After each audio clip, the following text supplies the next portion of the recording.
नमस्कार, मैं अनुज नरवाल। आज हम बात करेंगे। आपने सुना होगा कि गीता में हमेशा जिक्र होता है कि आत्मा अमर है, अजर है। हमारे शरीर को लेकर भी कई बातें हुई हैं, लेकिन विज्ञान क्या कहता है उसके बारे में हम बात करेंगे कि हमारा शरीर कैसे काम करता है, आत्मा होती है कि नहीं होती है, विज्ञान मानता है कि नहीं मानता है, और उसके बाद आत्मा कहाँ जाती है।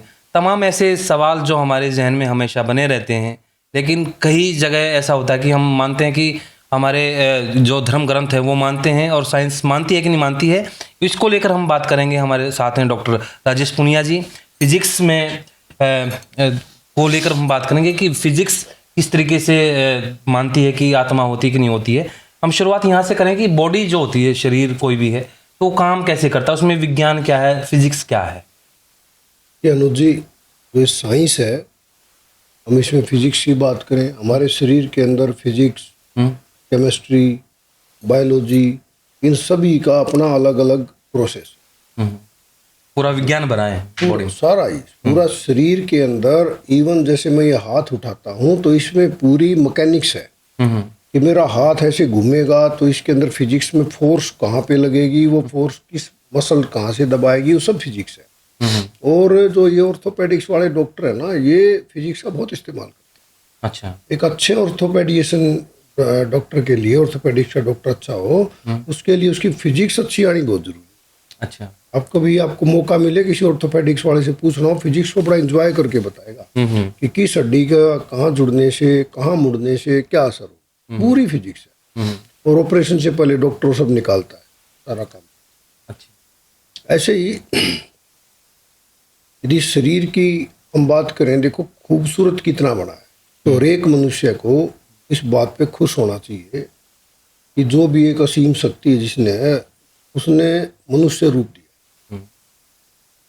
आप कुछ भी शरीर में, आप अपने मुंह में कुछ भी खाने के लिए ले लिया, तुरंत प्रभाव से, जैसे हमारी जीभ के अंदर बहुत सारे सेंसर है, वो जो सेंसर है वो फिजिक्स का हम है, वो आपको अलग अलग टेस्ट महसूस करवाता है। हाँ, मतलब ये गर्म भी है, ठंडा है, मीठा है, मीठा, खट्टा, कड़वा। कितने तरीके के हैं कि हमारे पास शब्द नहीं है, हाँ। इतने टाइप के टेस्ट हैं। तो वो टेस्ट आपको महसूस होता है। और जैसे ही जीभ का वो लगा, बॉडी ने उसको सेंस किया, सेंस करते ही जब तक वो आगे पहुंचता है तब तक उसको पचाने के लिए उसी टाइप का एंजाइम बॉडी छोड़ दे। और ये अपन को सोचना नहीं पड़ता। हाँ, पता ही नहीं, तो मतलब सोचना ही नहीं पड़ रहा। ये सोचना क्यों नहीं पड़ रहा? ऑटो में जब हम बात करते हैं, हर एक मनुष्य का जो दिमाग है, हर एक मनुष्य में दो टाइप का दिमाग विद्यमान। एक जिसको हम बोलते हैं कॉन्शियस माइंड, जो हमारे इंद्रियों के बस में, जैसे हम देख रहे हैं, हम सुन रहे हैं, सूंघ रहे हैं, स्पर्श कर रहे हैं, जो हमारी 5 इंद्रियों की बात की जाती है। तो ये सेंसेस जो हमारी हैं, इन 5 सेंस के बेस पे जो कार्य करता है वो हमारा कॉन्शियस माइंड। और एक दूसरा माइंड है जिसको हम बोलते हैं सबकॉन्शियस। जो सबकॉन्शियस माइंड है, आपके शरीर के जितने भी जरूरी काम है, मोस्ट इंपॉर्टेंट काम आपको जीवित रहने के लिए, वो सारे काम सबकॉन्शियस माइंड। अब आप जैसे मतलब जैसे दिल धड़कना। हाँ हाँ, अच्छा, वो भी उसी का काम है। मान लो आप सो गए, हाँ। क्या सोते वक्त या जागते हुए भी आपने सांस लेना है, तो क्या आप सोच के सांस ले रहे हैं या ऑटोमेटिक सांस चल रहा है? वो तो आप सो जाओगे तभी चलेगा। ठीक बात है। और आप का जो हार्ट में चल रहा है, ब्लड सर्कुलेशन कहाँ कितना चाहिए, क्या बैलेंस है, यूरिन पास हो रहा है, वो कैसे फिल्टर होगा, वो क्या प्रोसेस, इतना कॉम्प्लिकेटेड सिस्टम है, कैसे चलेगा? सब कॉन्शियस चला। और मजेदार बात यह है कि कॉन्शियस माइंड तो थक जाता है, इसलिए आपको नींद लेने की जरूरत पड़ती है। जब आप नींद लेते हो तो आपका पूरा दिमाग नहीं सोता, आपका सिर्फ कॉन्शियस माइंड सोता है, अलबादा, जो इंद्रियों के बस में है। सब कॉन्शियस कभी नहीं सोता। सब कॉन्शियस जिस दिन सो गया उस दिन तो आप परलोक सुधार जाओगे। तो इसलिए हमारे शरीर की जो संरचना है, हमारी जो जटिल प्रक्रिया है होने वाली, वो सारी की सारी सबकॉन्शियस के कंट्रोल। और हम बात करते हैं, जैसे आपको सबकॉन्शियस की ताकत समझनी है, तो इसकी ताकत आपको समझने के लिए बैडमिंटन खेलते होंगे, मेरे ख्याल में आपने खेला होगा। जी जी। याद करो अपना वो टाइम जब आप पहली बार बैडमिंटन खेलने उतरते हैं, तो जब वो तल के ऊपर आप रैकेट ले जाते हो, वो आता नहीं पहले दिन, हाँ वो कहीं का कहीं जाता है ऊपर इधर नीचे। उधर गिर जाती है स्टल। हम्म, और लेकिन जब आप लगातार अभ्यास करते हो, तो फिर कुछ अभ्यास के बाद सामने वाले प्लेयर ने शॉट मारा, तो उसका आइडिया पूरा हो जाता प्रॉपर। तो आपको सोचने की जरूरत नहीं है, आपका रैकेट ऑटोमेटिक वहीं जाएगा। ऐसा कैसे हुआ? आपका जो सबकॉन्शियस है, इसको किसी चीज को देखने के लिए आंखों की जरूरत नहीं है, सबकॉन्शियस वैसे ही सब देख सकता। इसको प्रैक्टिस की जरूरत। सबकॉन्शियस जैसे अगले ने शॉट मारा, वो सबकॉन्शियस अलग तरंगे छोड़ता है। वो जो तरंग है, वो जो फ्रीक्वेंसीज हैं, वो ये कैलकुलेट करती हैं कितनी पावर से शॉट मारा। जब शटल वहां से निकली तो उसकी क्या ट्रेजेक्ट्री थी, क्या उसकी स्पीड थी, और हमारा पूरा प्रोजेक्टाइल का नियम लगाता है फिजिक्स का, क्या वो सारी किस चीज का कैलकुलेशन। नियम बताया? प्रोजेक्टाइल, तो वो जैसे क्या? प्रोजेक्टाइल क्या होता है, किसी भी वस्तु को कुछ शुरू में एक स्पीड दे के छोड़ दे, और फिर वो ग्रेविटी ही उसको अट्रैक्ट करे, तो उसके अंदर जो काम करे उसे प्रोजेक्टाइल बोलते हैं। ओके।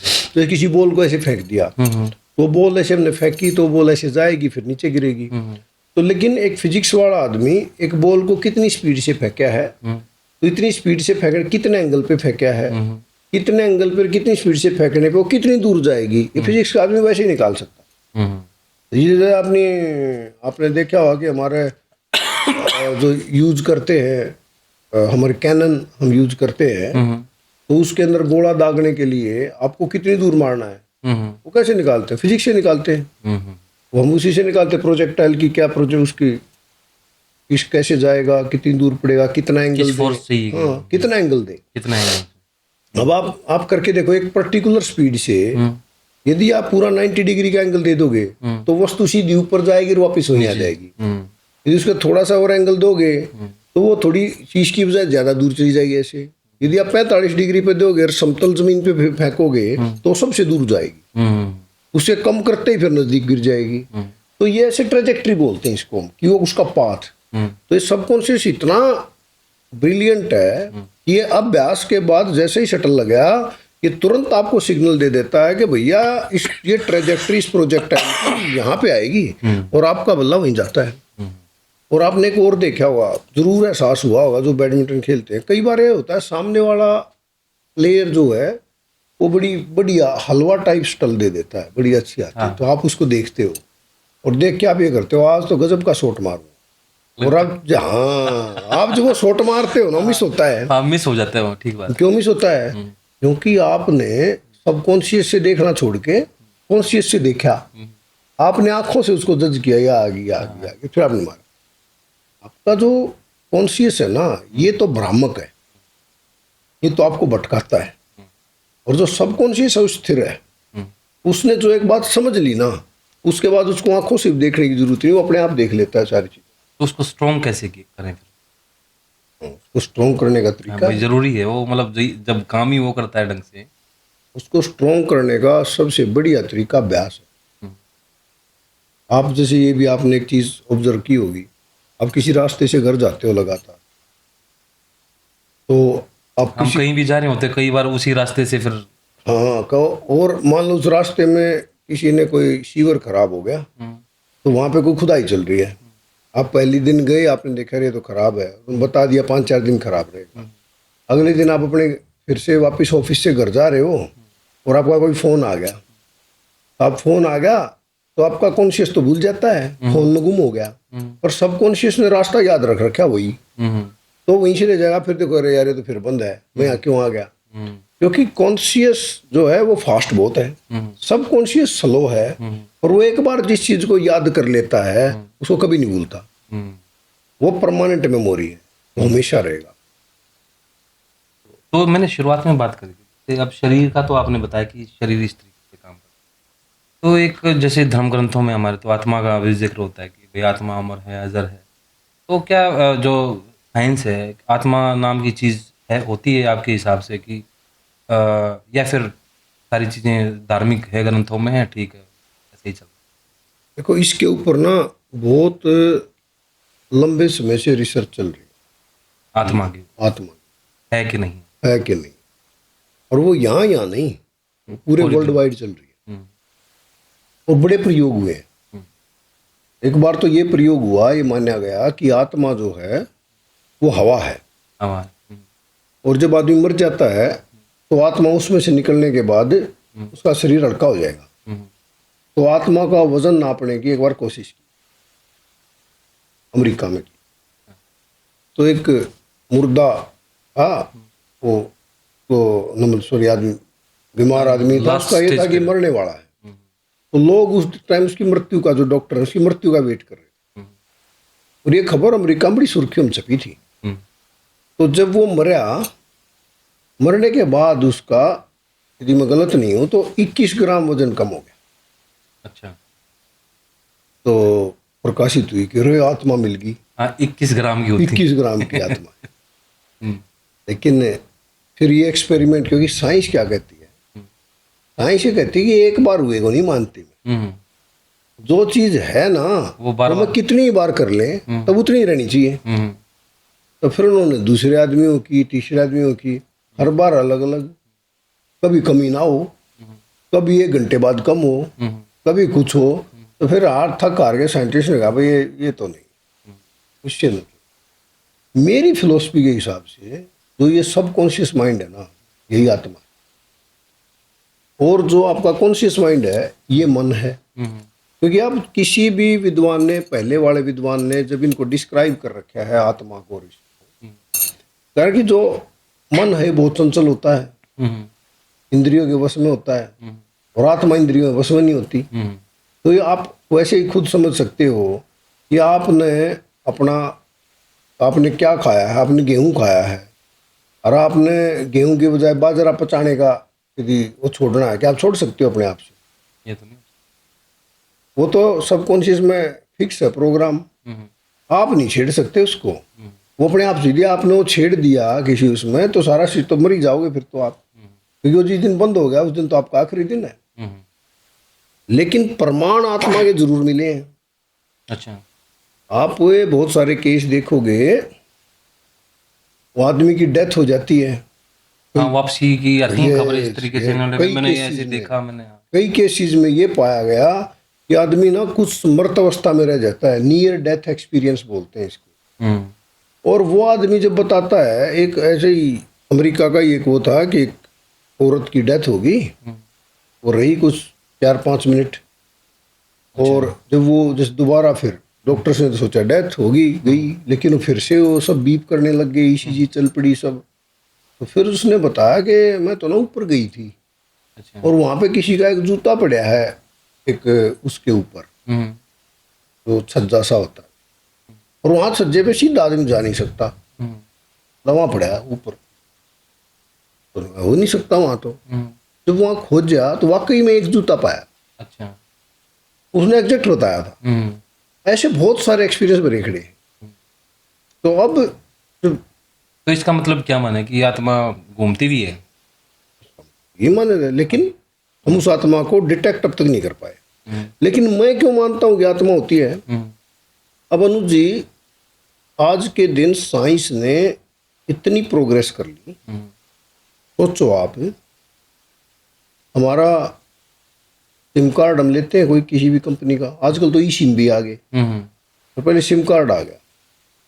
शुरू में क्या सिम कार्ड एक कंपनी से दूसरी कंपनी में ट्रांसफर नहीं कर सकते थे। हम्म, जो आपका मोबाइल नंबर है, क्या आपने अपने मोबाइल नंबर जो है उसको कभी छू के देखा है? ना हुआ। अपने सिम वो तो कार्ड, सिम सिम सिम को छुआ होगा, नंबर तो नहीं। नंबर छुआ है। ना। आपका सिम गुम हो जाए, दोबारा आपको नंबर मिल जाएगा क्या? नंबर मिल जाए, सिम चेंज हो जाएगी। चेंज हो गया ना।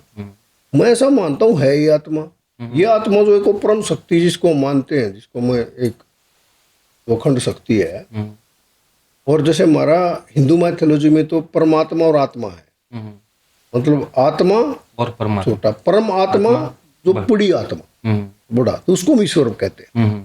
तो उसने अपना एक एक अंश सब में दे रखा है, जो भी जीव है सबके पास अंश है उसका, और वो आत्मा है, उसको हम छू नहीं सकते, वो अजर अमर है। तो ऐसे ही आपका जो हमने एक पैदा कर लिया, एक सिम का जो नंबर है वो कंप्यूटर में एक छोटा सा कोड है,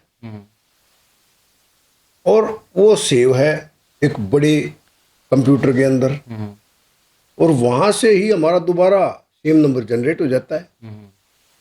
और देखो अब आगे क्या हो गया, अब आगे तो नंबर वंबर भी आ जाती हैं सारी चीजें। नंबर क्या, अब तो नई क्या कंपनियों ने देना शुरू कर दिया, क्लाउड, हम्म, क्लाउड मेमोरी। हम्म, मान लो आपका फोन भी गुम हो गया, उसमें फोटो थे बहुत सारे, बहुत सारी चीजें थी, आपने दोबारा लिया, कंपनी के क्लाउड पर लॉगिन करा, और लॉगिन करते ही सारा डाटा रिट्रीव, डाटा भी स्टोर। तो मेरा तो मानना नॉट ओनली आत्मा, मैं रीबर्थ में बिलीव करता हूँ।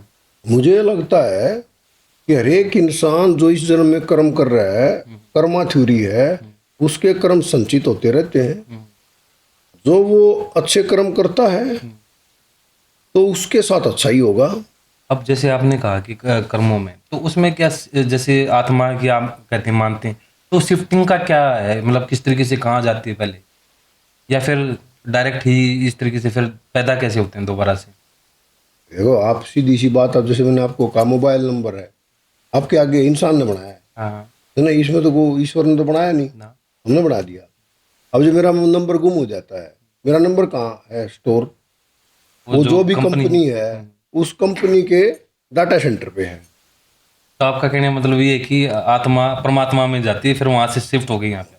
वहां से वो अपने कर्म के हिसाब से उसका होता है। मेरा मानना ये है, मेरी फिलोसफी के हिसाब से, हम जो भी इस जीवन में कर्म करते हैं, हमारे वो कर्मों के हिसाब से हमें फल मिलता है। जितने हमारे कर्मों का फल हमने इस जीवन में भोग लिया वो ओके हो गया, जो बच गए उसके हिसाब से अगला जन्म डिसाइड होगा कि अगली बार जन्म कहाँ होना है। इसके ऊपर एक ना अपने ना एक बड़ी बढ़िया कहानी है। एक बार जुड़वा भाई थे, और वो दोनों भाई एक ही घर में पैदा हुए, एक ही परिवेश पे जुड़वा थे। एक भाई को स्कूल से बंक मारने में मजा आने लग गया, और वो भाग जाता, मूवी देखता, उल्टे सीधे कामों में पड़ गया। दूसरा भाई बहुत सिंसियर, बढ़िया काम करता हो, तो करते करते जैसे वैसे ही एक बहुत अच्छा हो गया, पशु पक्षी की सेवा करता, माँ बाप की करता, गुरुओं की करता। दूसरा बदमाश बन गया, पूरा सारे उल्टे काम। जब वो 21 साल के हुए तो दोनों के रास्ते तो अलग अलग थे, तो वो जाने लग रहे, तो जो वो बदमाश था उसको ठोकर लगी रास्ते में। ठोकर लगी तो उसे एक सोने की असरफी मिली, वॉज वेरी हैप्पी, अरे वाह सोना मिल गया। और जो दूसरा था वो गया तो उसके पैर में सूल चल गई, जो अच्छे कर्म कर रहा बड़े बड़े अच्छे कर्म कर रहा था, वो बहुत जोर से पैर लगा तो उसको बहुत डीप चली गई, उसे निकाली तो बहुत खून निकला, बहुत दर्द हुआ। घर पहुंचे दोनों, तो वो उसको कहता है, जो बदमाश था उसने कहा क्या हो गया, तू क्यों रो रहा है? बोला कैसे हो गया? बोला देख मुझे सोन्यासी। अब उसने वही फिलोसफी लगाई, जैसे मेरे को मैं बता रहा था, मैं बीड़ी सिगरेट अंडा दारू मैं कुछ नहीं आज तक छुआ भी नहीं है। तो मेरे को मेरे दोस्त कहते थे जो साथ में पीते थे, कि भाई पी लिया अगर जब ऊपर जाएगा, हाँ तो ईश्वर पूछेगा ये करा ये करा ये करा, ये क्यों नहीं करा। हाँ हो गया तो कुछ करके नहीं आ रहा, वापिस जा। तो ऐसे ही उसने अपने भाई को कहा, जो बदमाश था, बोला देख जो ईश्वर है जो मौज करना चाहता है उसको और पैसे देता है कि मौज ले। तू दूसरों के दुख दर्द धरता था तो ईश्वर तुझे और दुख दे रहा है कि ले तू दुख ले। वो बड़ा डिप्रेस हुआ, उसने कहा यार बात तो मेरे भाई की ठीक लग रही है। कई बार ऐसे मौकों पे हमें लगता है ऐसा यार होते तो कुतर्क हैं वो, लेकिन पर लगता है यार देख इसको सोना मिल गया और वो मेरे को दर्द मिल गया, मैं लोगों में दर्द धरता हूँ, पशु पक्षियों के सबके सेवा करता हूँ तो मुझे दर्द मिले, बात तो ठीक है इसकी।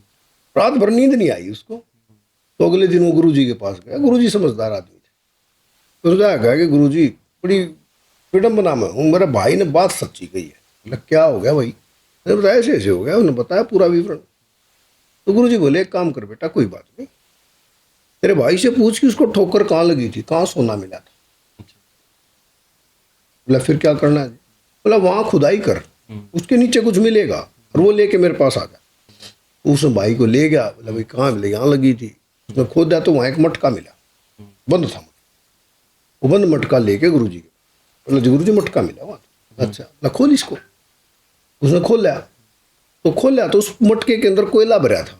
तो अब बोला कि गुरुजी कोयला इसमें तो। उसने कहा कि बेटा तेरे भाई के पिछले जन्म के कर्म बहुत ही खूबसूरत थे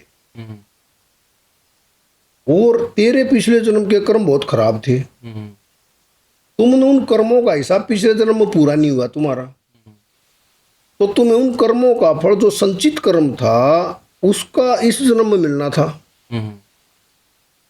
तो तेरा भाई यदि अच्छे कर्म करता तेरे जैसे, तो आज इसको पूरा सोने का मटका मिलना।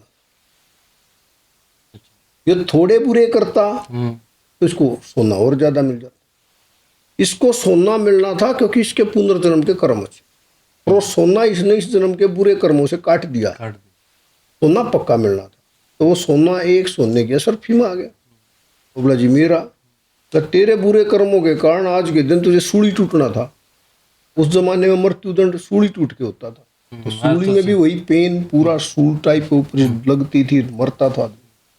तो तेरे अच्छे कर्मों के कारण तूने दूसरों के कष्ट हरे, पशु पक्षियों की सेवा करी, उसके कारण तुझे बस उतने से कष्ट से तुझे जीवन दान मिल गया।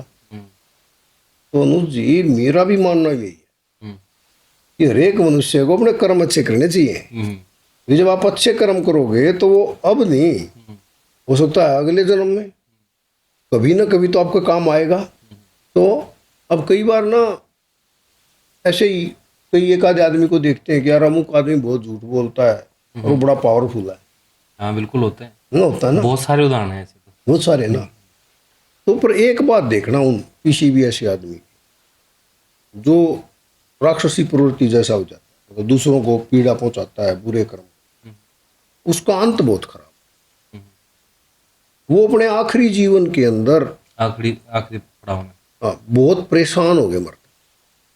और जिस आदमी ने बढ़िया कर्म किए होते हैं जीवन में, वो अपने लास्ट के टाइम में बढ़िया से जाता अच्छे से।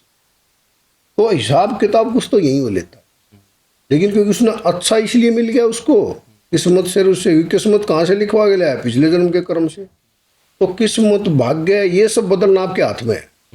आप आज अपने कर्म बदल के देख लो, आज से आप पॉजिटिव सोचना शुरू कर दो, अच्छे कार्य करना शुरू कर दो, तो अपने आप आपका सारा आभामंडल, आपके आसपास का एनवायरनमेंट सब कुछ एकदम बदलना शुरू।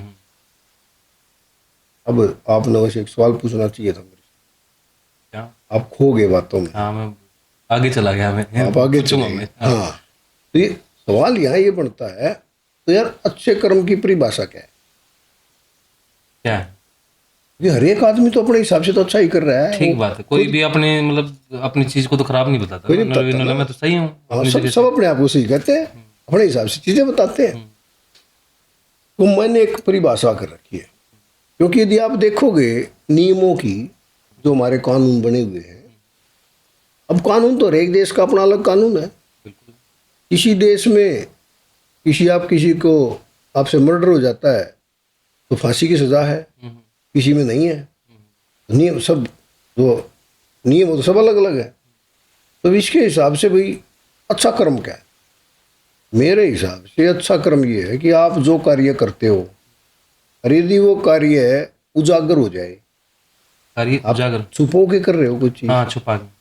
और वो कार्य उजागर हो जाए, वो मतलब पब्लिक को पता चल जाए, सबको, वो पता चलने से आपके माँ बाप दोस्तों की यदि शर्मिंदगी महसूस हो, तो वो अच्छा कार्य नहीं। अनैतिक काम हो। यदि वो कार्य आपके माँ बाप को, मतलब पब्लिक को पता चलने पे आपके माँ बाप के, आपके दोस्तों की, परिवार की इज्जत बढ़ती है, तो अच्छा कार्य। दूसरा, अब आप ये करके देखना, जो हमारा सबकॉन्शियस है ना, इसकी प्रॉब्लम ये है, ये कॉन्शियस के बस में है, इसको चलाता कॉन्शियस। अब आपने कई बार फील किया होगा कि जैसे आपके एरिया से भी पहले लोग आसपास में कोई एग्ज़ाम होता था, सीडीएस का, एनडीए का, तो बच्चे जाते थे दिल्ली पेपर देने, और बस ही होती थी, तब लोगों के पास गाड़ियाँ थी नहीं, तो आपकी 4 बजे की बस थी ना, उस दिन बगैर अलार्म लगाए। हाँ, ये तो कई बार होता है कि हमें ना दिमाग में ये होता है कि बिना अलार्म लगाए और उस टाइम से पहले ही। अब इसको सोचो, ये कब होता है ऐसा? ऐसा अक्सर जब होता है जब आप कोई बहुत जरूरी काम पे जाना चाहते हो और आप बार बार उसको ऐसे सोचते रहते हो, यार कल जब लेट हो गया, कल यदि मैं लेट हुआ तो दिक्कत हो जाएगी। तो वो क्या है कि आपने वो आपके कॉन्शियस ने वो चीज बार बार सोच ली, वो बार बार सोच ली, तो फिर वो सबकॉन्शियस में घुस गई। और सबकॉन्शियस तो इतना ओबीडियंट है, उसके अंदर जो भी एक बार चला गया वो चीज तो आपकी पूरी होनी ही होनी है, तो वो आपको अपने आप उठा देता है, कहता उठ ले भाई 4 बजे। ठीक बात। तो आपको जैसे, इसीलिए मेरे पिताजी मेरे को कहते थे, जैसे मैं पढ़ता और मैं लिखने की कम कोशिश करता, मेरे पिताजी कहते भाई लिखा जो लिखा करो, हाथ को याद करवा दो। मुझे आज याद है कि मेरे हाथ को याद नहीं, मेरे सबकॉन्शियस में पूछवाते थे, क्योंकि हम कॉन्शियस से तो सिर्फ वर्बल देख लिया, ये सब हो गया, लेकिन सबकॉन्शियस में कब पहुंचेगी बात?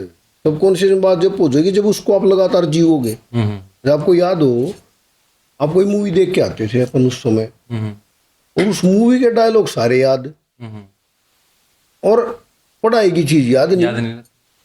क्या फर्क है? यहाँ बड़े पे ध्यान से ध्यान से अकेला नहीं, जैसे ही आप देखे, आपने मूवी देखी, मूवी के बाहर आने के बाद भी आपको वो डायलॉग याद, आपको वो सीन याद आ रहे हैं बार बार, कि भाई उसने ऐसे बोला, ऐसे मुक्का मारा, गजब कर दिया। वो मीन्स आपने अंदर देखा भी ध्यान से, बाहर आके उसको फिर से जिया, और उसको बार बार जिया, और फिर वो पहुंच गया कहाँ? सबकॉन्शियस में। जब वो सबकॉन्शियस में पहुंच गया, फिर उसको तो हमेशा याद रहे। अक्सर आपने देखा होगा कि लोग ना अपने बचपन की यादाश्त कभी नहीं भूलते। हाँ बिल्कुल है, क्योंकि उन्हें बहुत बार जी होती है, वो सबकॉन्शियस में पहुंची हुई है। तो ये तो तभी होता है सीन कि जब आदमी चाहे भूलना शुरू कर दे, कई बार बीमारी होती है, लेकिन वो बचपन की यादें हमेशा रहती हैं उनके साथ। वो इसीलिए कि वो लंबे समय तक जी है ना उसने। क्योंकि जो मेरी बचपन की याद है, मैं जब भी आपके साथ बैठूंगा, किसी और नए आदमी के साथ बैठूंगा, कोई ऐसा इंस्टेंस आ जाएगा, मैं उसको फिर से जीऊंगा दोबारा, मैं उसको फिर से जी के फिर से सबकॉन्शियस में रिफ्रेश कर देता हूँ। और जो उस समय की तात्कालिक यादें होती हैं, उसको मैंने इतना डीप वो कराया नहीं। आप एक चीज ये रख देखो, जैसे अक्सर होता है आपके साथ, आपने कोई सामान लिया और आप जल्दबाजी में जैसे उस सामान को आपने रख दिया कहीं पे, फिर आप जब बाद में उसको ढूंढने की कोशिश करते हो, मिलेगा नहीं। तो जब उम्र बढ़ती है तो हम क्या करते हैं, उस चीज को याद रखने के लिए कि मैं कोई सामान कहीं रख रहा हूँ, तो रखते वक्त मैं दोबारा याद करता हूँ ये सामान यहाँ रख रहा हूँ, तो मैं दोबारा अपने कमांड देता हूँ। उस कमांड का मीनिंग है कि मैं उस कॉन्शियस को माध्यम से सब कॉन्शियस को बता रहा हूँ, भैया मैं इसने ये यहाँ रखा है, याद रखना। ठीक बात। तो इसलिए अपने को ना सब कॉन्शियस को एक्टिवेट करना चाहिए। जैसे कर्माज के ऊपर बात करें, कर्म है, हम कई लोग तो ऐसा कि हम बुरे कर्म भी करते हैं और फिर सोचते हैं भी हम हरिद्वार ना आए, वहाँ यात्रा कर ली और इस तरीके से कर लिया तो ठीक हो जाएंगे। क्या इस तरीके की थ्योरी भी है कि किया जा सकता है? ऐसे कतई नहीं ठीक किया जा सकता। अनुज जी, जो आदमी, जैसे मैं पिछली बार भी जो हमारी बात हुई, तो मैं बिलीव करता हूँ कि वह मनुष्य का जो जन्म है वो करने वाला एक ईश्वर है। जिस समय पहली बार हम आत्माएं बनाई होंगी, वो आत्मा बिल्कुल प्योर थी, पायस थी। उसके बाद वो अच्छे अपने या बुरे के हिसाब से उसके अंदर चलता चला गया सिस्टम।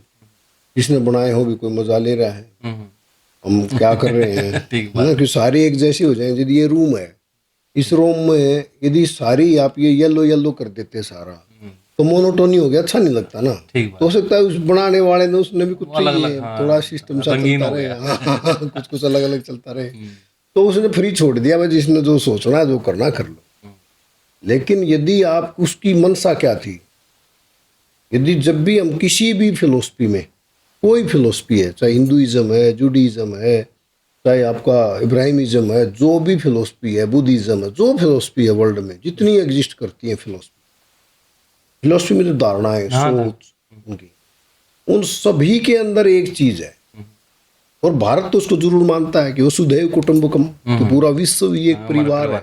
और हम बात करते हैं सबकी समावेशी सोच की, सब बराबर हों, हम भाई प्रकृति की भी रक्षा करें, हम पशु की भी रक्षा करें, जैसे हम गाय की भी कहते रक्षा करो, हम पशु, हम किसी को मारना ही नहीं चाहते, कष्ट नहीं देना चाहते।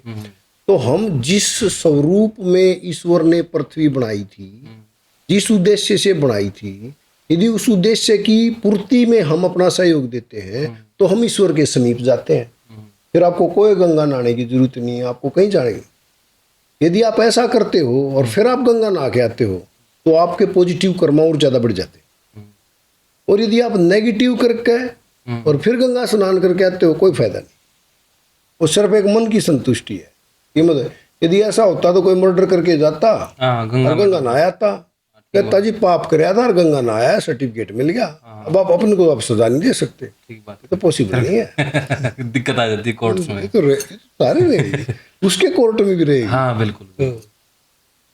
तो बिल्कुल सही है कि जिस तरीके से बताया कि किस तरीके से हमारी बॉडी काम करती है और आत्मा का जो है लिंक किस तरीके से दिमाग से है, और हम किस तरीके से अपने कर्मों के माध्यम से हम अपने इस जीवन को और आगे आने वाले जो जीवन है, दूसरे जन्म अगर आप मानते हैं तो उसमें भी आपको वो फ़ायदा मिलेगा। और पॉजिटिव सोच के साथ हम रहें जीवन में, और हमेशा एक दूसरे को कोशिश करें कि हम मदद करें और अच्छे सोच विचार के साथ आगे बढ़ें।